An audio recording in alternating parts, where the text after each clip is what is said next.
With the US Open 9-ball championship fast approaching, we're taking a look back at one of the key matches from last year's tournament. Two All-American legends, Earl Strickland, Dennis Hatch, a couple of old pals of yours there, Carl, up against each other at the double elimination stage. On our TV table, it's hill-hill, it's 10-all, there's only 3 balls left.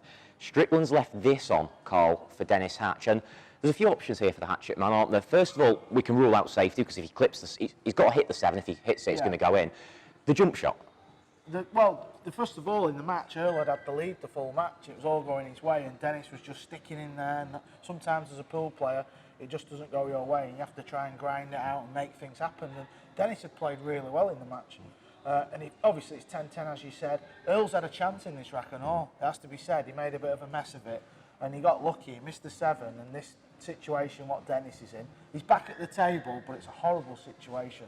As you said, the jump shot.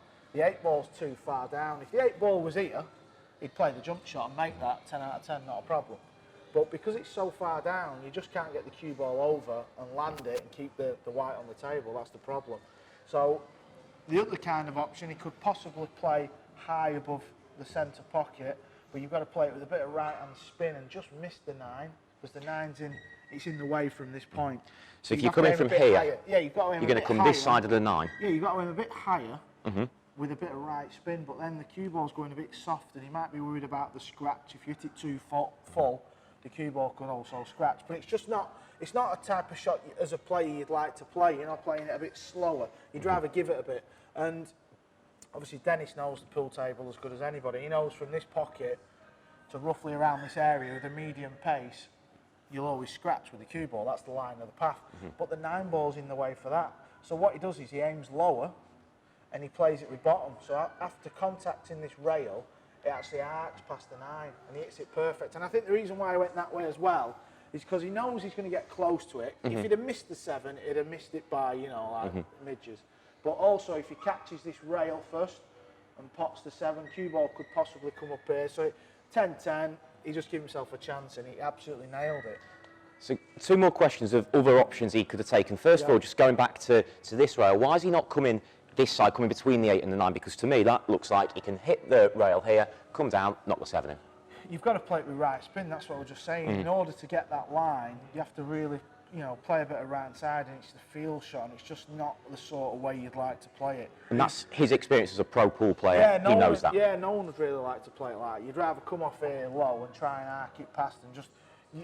The chances of you going off there with a bit of right, some days you might just flick the 9, you could come in the gap here as well. Going low with a bit of pace, you know you're going to go near it. And as I said, it's 10-10, and if he misses that, he's lost, he's in the loser's bracket. And one other option for him, possibly, could he just ignore this side of the table and just see if he can get it around the 8-ball? A bit like the jump shot, he did look at that, didn't he? You could see him weighing it up, but the problem, again, if the 8-ball's here, a little bit of swerve and you pass the 8, and then you've got that huge target. But because it's so far down, you'd have to kind of be here and get it spinning around here. So that, again, it's very hard to judge. So I liked his shot selection there, and it was just a case of praying as well a little bit. But he played a great shot, and sometimes it's about making the correct decision in the situation, and he did, and obviously he won the match. And you say you'd have made the same decision and have a little prayer, so come on, Carl. Yeah, I'd have definitely probably played the same shot. It's just, like I said, from this pocket to roughly about here,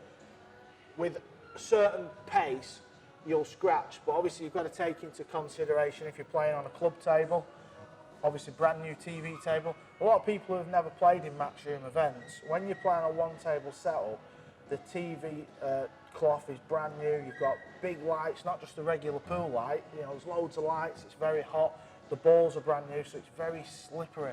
And so much so in the practice room, the players put some kind of silicone spray on the cue ball, so it's constantly spinning to get used to it. So that's the knowledge of a pool player where it comes in, and that's the decision he's made. So we'll have a little go. So he's playing with loads of bottom, and he's trying to screw it past the 9, and it always bends a little bit. Like that. And that's what I'm saying, that's why, and obviously on this occasion he hit it a little bit fuller and the white stopped there, and he potted a good 8-ball as well, to be fair, that wasn't easy.